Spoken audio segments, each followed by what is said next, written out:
If you're looking to add a little more comfort to a long-haul flight without spending a fortune on a business class ticket, then premium economy may be the answer. Join me today on a 7-hour trip from London to Doha with British Airways in their latest premium economy cabin. Not only are we going to look at the in-flight experience, but we'll also discuss how much extra it costs over economy, whether it's better to pay cash or Avios, and whether it's worth going for premium economy at all.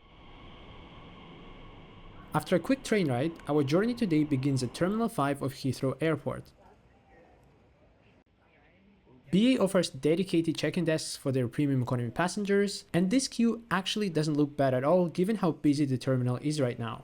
You also get double the luggage allowance compared to economy, meaning you can check in 2 23-kilo bags. There's no fast-track security or lounge access, but this is the norm for premium economy products. Our flight ended up being delayed by 1.5 hours, and the worst part is there was no communication about the delay whatsoever. The entire time the flight monitor kept showing the original departure time, and there were no members of the staff around. Once boarding finally starts, your premium economy ticket gets you priority boarding as part of Group 3, which basically means you get to board after first and business class passengers. The Boeing 777 that we're flying today has 5 rows of premium economy in a 2-4-2 layout, as opposed to 3-4-3 that you get in economy.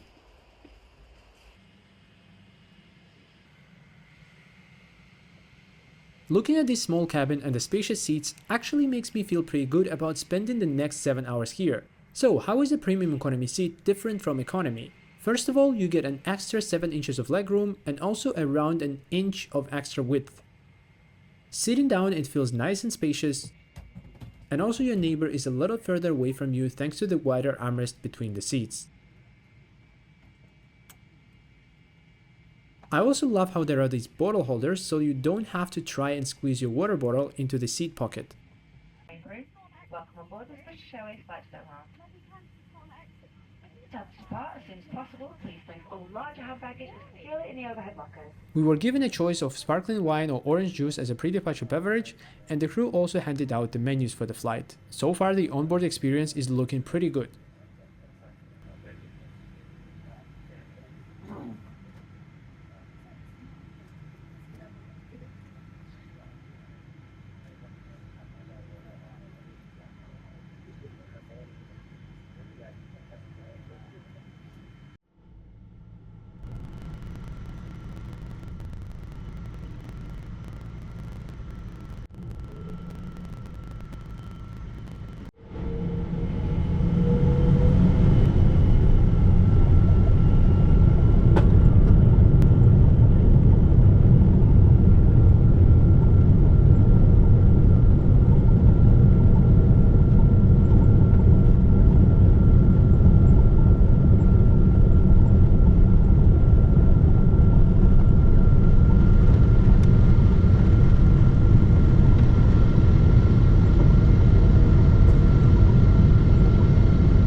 The main meal service started with a cold towel and a round of drinks, and it looks like BA already ran out of the fancy glassware. On the bright side though, the crew were more than happy to pour multiple drinks per passenger, and they even asked me if I wanted some Tabasco in my tomato juice to make it spicy. For the main meal, which took a while to arrive, I went for the chicken option, and honestly, it tasted better than it looked. But generally, the meal is on par with the food that you get on the longer Club Europe flights.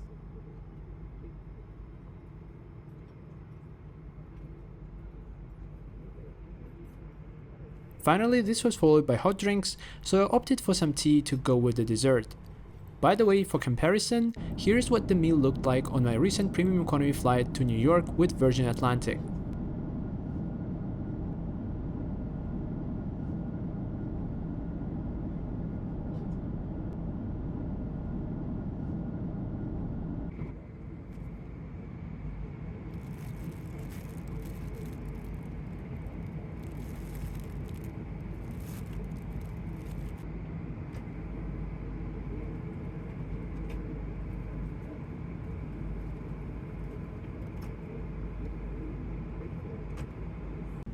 The entertainment screen, while it was new, wasn't the most responsive screen I've seen.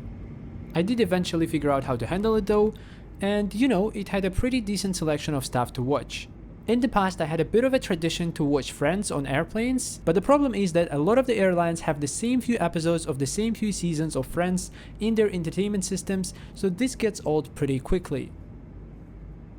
After watching a movie, I decided to see how comfortable the seat would be if I wanted to actually sleep in it. And honestly, once it's fully reclined, well, to the point where it can recline, and once the footrest is deployed, it feels pretty comfortable. But also do bear in mind that I'm one of those people who fell asleep way too easily.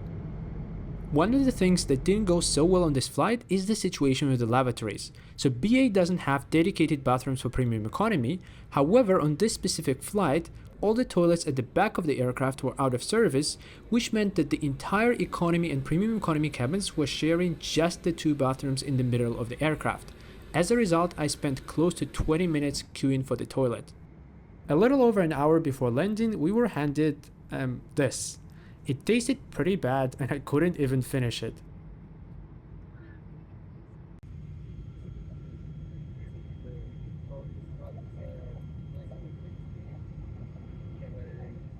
So I paid cash for this flight and it cost me £584, which was £200 more expensive than economy.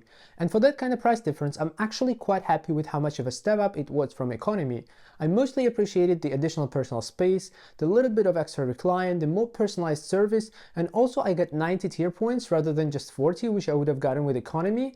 And if you are chasing status with BA, that's also worth something. And I think the key thing when booking a premium economy ticket is to expect a step up from economy, sometimes a significant one, rather than think that you'll be getting something almost as good as a long-haul business class, just not quite there.